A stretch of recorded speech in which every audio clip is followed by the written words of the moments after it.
जय सीताराम। श्री रामचरितमानस के इस पवित्र पाठ में आपका फिर से एक बार स्वागत है। पिछली बार हम यहाँ तक पहुँचे थे, सोई फल सिद्धि सब साधन फूला। अब हम आगे बढ़ेंगे। आज का पाठ बहुत ही खास होने वाला है क्योंकि तुलसीदास जी आज दुष्टों के बारे में बात करेंगे, जिन्हें दूसरों का काम देखकर ईर्ष्या होती है, जो आगे प्रगति करता है उनको देखकर भी उन्हें पीड़ा होती है। तो इनके बारे में तुलसीदास जी क्या कहते हैं वो आज जानेंगे, तो वीडियो एंड तक जरूर देखिएगा और ज़्यादा से ज़्यादा शेयर भी कीजिएगा। चलिए आगे बढ़ते हैं। सठ सुधर ही सत्संगति पाई, पारस परस कुधात सुहाई, विधि बस सूजन कुसंगत पर ही, फनी मनी सम निज गुण अनुसर ही। अर्थात दुष्ट भी सत्संगति पाकर सुधर जाते हैं, जैसे पारस के स्पर्श से लोहा सुहावना हो जाता है।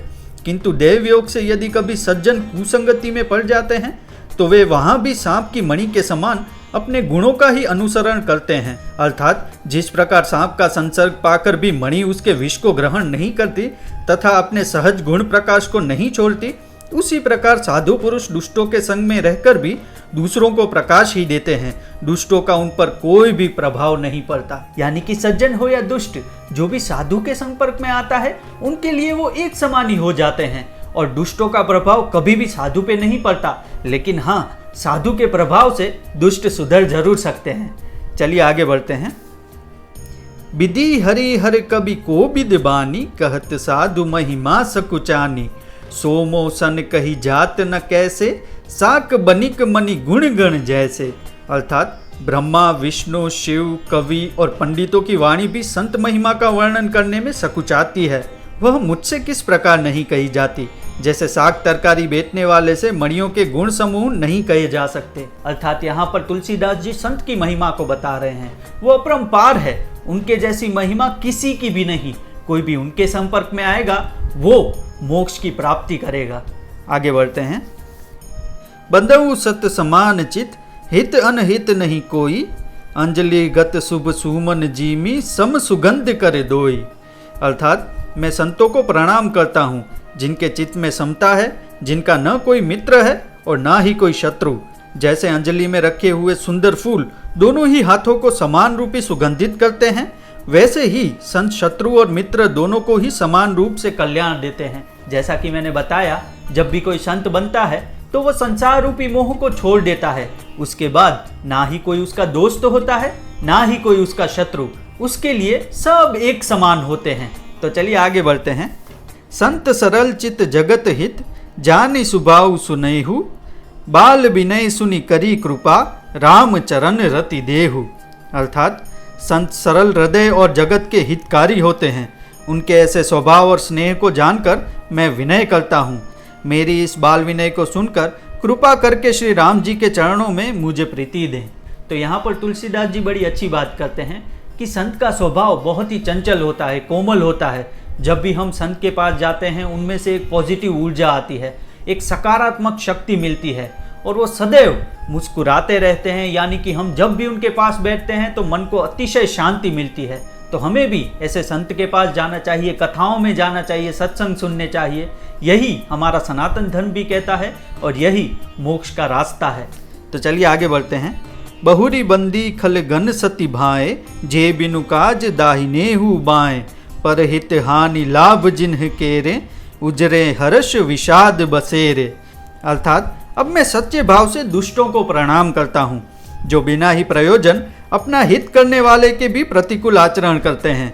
दूसरों के हित की हानि ही जिनकी दृष्टि में लाभ है, जिनको दूसरों के उजड़ने में हर्ष और बचने में विषाद होता है। तो यहाँ तुलसीदास जी उनको भी प्रणाम करते हैं जो दूसरों का सुख कभी भी नहीं देख पाते, हमेशा दूसरों के कामों में बाधा डालते हैं और कोई भी जिसके साथ बुरा हो उसको देखकर बहुत ही खुश रहते हैं।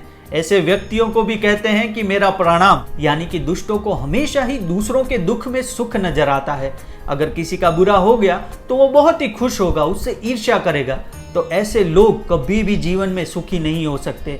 हमारा सनातन धर्म यही कहता है कि कोई भी पशु, पक्षी या मानव खतरे में हो, दुख में हो, तो हमें हमेशा उनको मदद रूप होना चाहिए। तो चलिए आगे बढ़ते हैं। हरिहर जस राकेश राहु से, पर अकाज भट्ट सहस बाहु से, जे पर दोष लखी सहसाखी, पर हित द्रुत जिन्ह के मन माखी।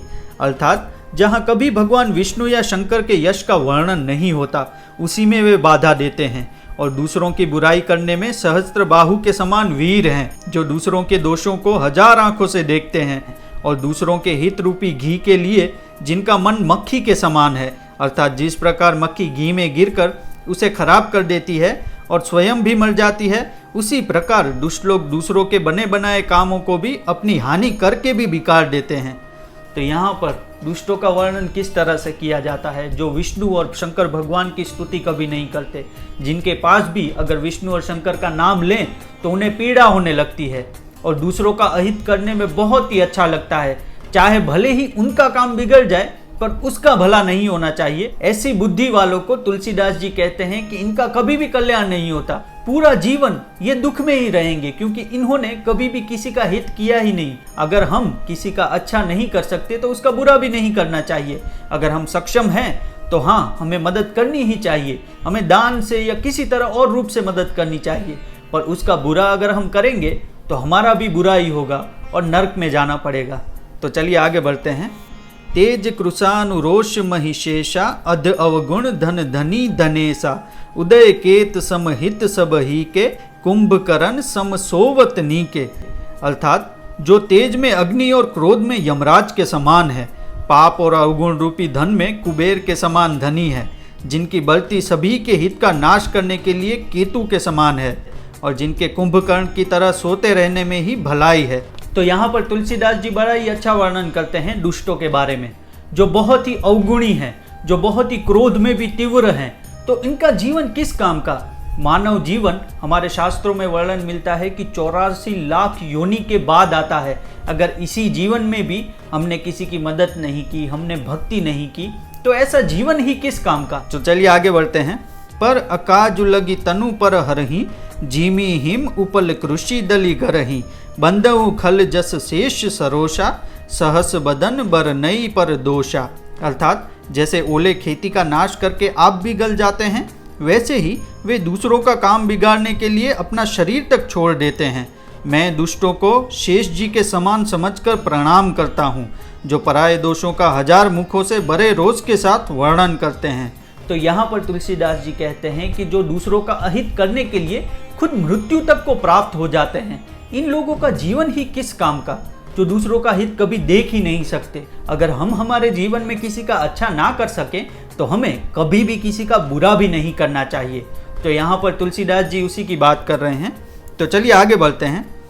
पुनि प्रणव पृथुराज समाना पर अग सुनई सहस दस काना बहुरी शक्र सम बिनवु तेहि संतत सुरानिक हित जेहि। अर्थात पुनः उनको राजा पृथु के समान जानकर प्रणाम करता हूँ, जो 10,000 कानों से दूसरों के पापों को सुनते हैं। फिर इंद्र के समान मानकर उनकी विनय करता हूँ, जिनके सूरा नीकी और हितकारी मालूम देती है। अर्थात यहाँ पर तुलसीदास जी कहते हैं कि मैं उनको भी प्रणाम करता हूँ, जो हमेशा ही दूसरे की बुराई सुनकर बहुत ही खुश होते हैं। इन लोगों का जीवन बहुत ही व्यर्थ होता है। इनका जीवन, पूरे जीवन में ये कभी भी अंदर से खुश नहीं होते। पूरा जीवन यहाँ वहाँ भटकते रहते हैं और दूसरों को दोष देने में ही अपना जीवन बर्बाद कर देते हैं, यानी कि फिर वो मोक्ष को कभी भी पा नहीं सकते। आगे बढ़ते हैं। बचन व्रज जे ही सदा पियारा सहस नयन पर दोष निहारा। अर्थात जिनको कठोर वचन रूपी वज्र सदा ही प्यारा लगता है और जो 1000 आंखों से दूसरों के दोषों को देखते हैं। यानी कि यहाँ पर तुलसीदास जी कहते हैं कि जो दूसरों के बारे में हमेशा ही कठोर वचन ही बोलते हैं, यानी कि दूसरों के बारे में पीठ पीछे हमेशा ही खराब ही बोलेंगे और दूसरों के पापों को भी आराम से देखेंगे और उनमें उनको बड़ी प्रीति आएगी, उनको अच्छा भी लगेगा, तो इन व्यक्तियों का जीवन कुछ भी नहीं है। इन व्यक्तियों का जीवन ही व्यर्थ है।